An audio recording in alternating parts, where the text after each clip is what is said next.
Late, actually. I'm going to try to hurry and get this one off. But let me say this. If you ever applied something that I said, or somebody like me online, you ever applied something somebody said that was in the interest of you being healthier in your relationship or standing for yourself or whatever, and your boyfriend got mad, husband got mad, or vice versa, fellas, your lady got mad, whoever, somebody got mad because you did something that was better for you, I'm going to tell you that's a telltale sign that you're dealing with a manipulator. Because I know I'll speak just for me. I speak self-preservation. I speak boundaries. And a manipulator's number one pet peeve, what manipulators hate more than anything, is boundaries. Boundaries. Boundaries are any express limitation or expectation that's meant to protect you. So if you've expressed a boundary and you've gotten flack for that, you've gotten passive aggressive retaliation, shut down, silent treatment, guilt trips. Oh, girl, you tripping. Here you are on this stuff. Who you is? You brand new. You acting like you don't do nothing work. And you ain't never got a person that just validated what you were saying. Somebody that was willing to take accountability. Somebody that was willing to make the adjustment in order to make you feel more secure in that relationship. More than likely, you're dealing with a manipulator. And it ain't always a narcissist. I know that's narcissistic, but we ain't always got to go all the way there to diagnosing people with NPD. Sometimes a person just want to have their way at your expense.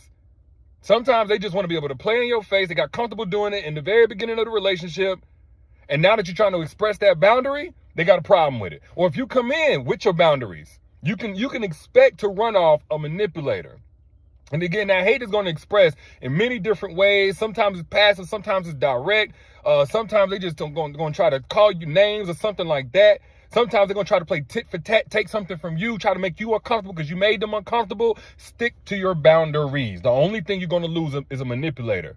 Because again, boundaries protect you. So the only people that benefit from you not having boundaries are people that you need to protect yourself from. And here's the reasons why a manipulator is going to hate your boundaries. First off, boundaries say that you have identity. And what a manipulator loves, they hate boundaries. They love a person with no identity. Because that's like a blank slate. They just get to come in, write whatever they want on it, make your whole life just about them and their needs. You ain't got no life outside of them, no interests outside of them. But when you have boundaries, that means you've done the homework on yourself to know what it is you're comfortable with, what it is you're not comfortable with, what works for you, what doesn't work for you. What does pleasure look like for you in a relationship? What does security look like for you? What does provision look like for you? Right? So when you have this identity, they have to do some conforming. They have to do some adjusting. They have to do some compromising. And when you have those boundaries and you're expressing what limitations and what expectations that you have of them, it says, oh, dang, I can't just write whatever I want on this slate. It already come with its own story. I can't be the author of how this person thinks about the world and themselves. Oh, they hate that. Another thing that boundaries give you is a voice in a relationship. And your voice is basically the amount of space that you take up in a relationship. And we all should be allowed to take up space in a relationship. So whenever you are able to speak up, you become less small. You become less obsolete. Those of you who ever been in a relationship where you didn't speak up for how you felt, you was just people pleasing and, whatever it takes to keep the peace or whatever, more than likely you felt small. You felt like you didn't matter. But in order to even have boundaries or express boundaries, you have to be somebody who's comfortable using their voice. A manipulator hates that. They want to be the only voice in a relationship. Another thing or another reason why manipulators hate boundaries is because it creates accountability on their part. Instead of just going with the flow and whatever happens, happens, and you just let it slide. And I ain't hear you say that you had a problem with that. Whenever you express those boundaries and you say, you know what, I'm not really comfortable with you going out to the strip clubs 3-4 times a month. I'm not comfortable with that. And being in a relationship with me means that we spend more quality time than what you spend with those strippers. Now that you said it outright, now that it's tangible, I know that's a ratchet example, but now that it's tangible, you have something to go back to whenever that boundary gets violated, when it's time to hold that boundary, which we're going to get to in just a second, when it's time to hold that boundary. Or if you say, you know what, I don't like whenever you touch me there. We only 2 weeks in and you already, touching me on my knee and I told you I'm not comfortable moving that fast or whatever the case may be.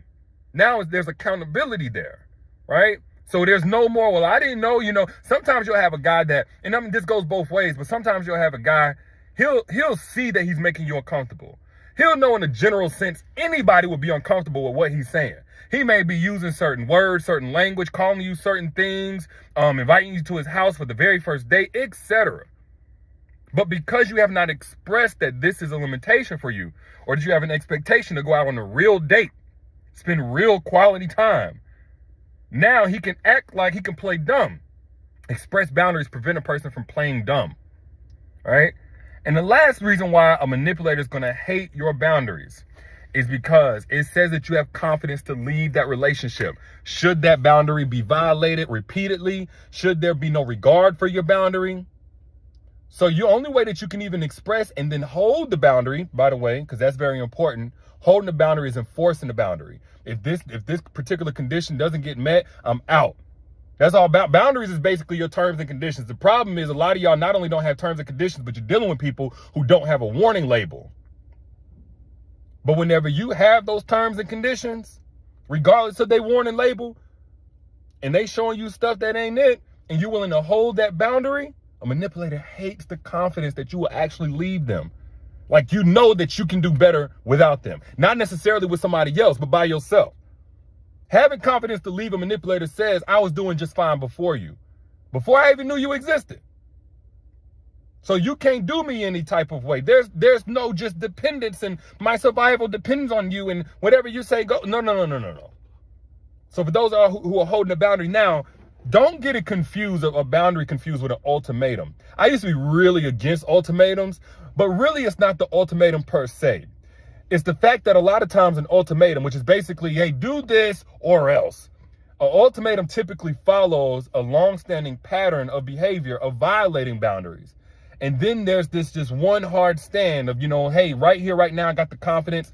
I listened to a Derrick Jackson video. I talked to my sister, my cousins, or whatever. I read this book by somebody else. And I got the confidence to say what I need to say. And you feel so indignified by how you've been treated that now you're going to take a stand. Now, the problem with an ultimatum is a lot of times a person will fold to that ultimatum, best case scenario, and then go right back to that pattern of behavior of disrespecting you and disregarding you. So I say this, if you're going to have an ultimatum, that's not so much the issue as is you got to also have it packaged with the other boundaries that are going to protect you across the board. So if you have an ultimatum, let that be the start of you now holding to all the boundaries that you need in a relationship. Not just, hey, do this or else I'm out or whatever, because that's fine. Consequences, we all understand those. But if you're going to have an ultimatum and you're going to say, hey, look, I need you to make up your mind about whether or not we're going to be in a relationship or else. Have the boundaries of what else it takes to secure you. What else it takes, like, not being able to just enjoy all of these wife benefits before it's time. What else it takes in terms of boundaries with other friend girls or something like that, in the way that he hangs out, in the transparency, whatever the case may be. But don't just have an ultimatum stand by itself and then let that person go back. Let that be, and never feel like it's too late to start enforcing boundaries, by the way. I don't care how long you let somebody play in your face. Whenever you feel like enough is enough, that's plenty enough of time and the perfect start time to start saying, I'm ready to stand for this new identity and this new comfort and in this new quality of life and this new standard of relationships. And I don't care who like it or who don't. Either you get with either get with it or you get gone. It's never too late to do that. Now, there are instances where a man, especially, I can talk as a man, because I think this goes both ways. I'm talking here as a man. Where a man will not only honor that ultimatum, because maybe he didn't know or whatever the case, whatever, but he'll also honor the forthcoming boundaries. I know some people feel like a zebra never changes its stripes, but you know what? We ain't zebras. We have a conscious mind. We have free will. So it's possible. I've been a zebra that had to change its stripes too. It's possible. I'm not saying this is, completely exhaustive, but understand, anytime a person has a pattern of doing anything, more than likely it's deep rooted in something that came long before you came along.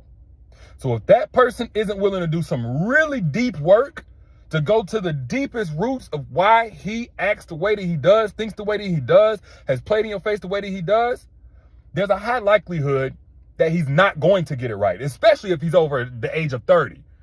There's a high likelihood that he is set in his ways. I'm just keeping it real with you on both ends. So if you're not already in that situation, because some of y'all got kids invested, marriages invested, by all means, if that person is worth it, try to work it out. But some of y'all, if you single, do not go into any of these situations saying, oh, now I'm going to bring the boundaries and ultimatum. That's a long road. It's much better for you to get somebody who already with the program, somebody who already understands the assignment. An evolved man who's already been doing the growth on his own before you came along, or he learned it in another relationship, so you ain't got to pay that price. And you come in on the side where he gets it. He's an adult already. Maybe he got something to add to you to help you mature and elevate even more on your growth journey. But an evolved man, that's the only thing that you really should be entertaining if you already single and you coming into the game. Now, the problem is a lot of y'all don't know how to attract evolved men, because there are a lot of evolved men out here saying, like, where are the good women at? Where are the women who have done the work? They coming across the gold diggers. They coming across the women who are just attention drunken every single day. They coming across the women who don't want anything long term, women who are not willing to do the work and take accountability. But for those of y'all who are looking for a man who is equally yoked with you, you don't have no problem taking accountability. You've been working on yourself, but you're not coming across guys who are really on your level. You just need the strategies to attract evolved men.